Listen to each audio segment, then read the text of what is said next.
Hello friends, आप सबका स्वागत है रीत रेसिपीज़ में। तो आज मैं आपको साग को दो तरह से तड़का लगाना बताऊंगी।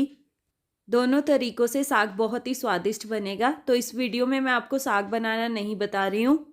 अगर आप साग की वीडियो देखना चाहते हैं तो नीचे आई बटन प्रेस करके या डिस्क्रिप्शन में लिंक दिया गया है, आप वहाँ से देख सकते हैं। इसमें सिर्फ हम साग को तड़का ही लगाएंगे। तो चलिए हम शुरू करते हैं।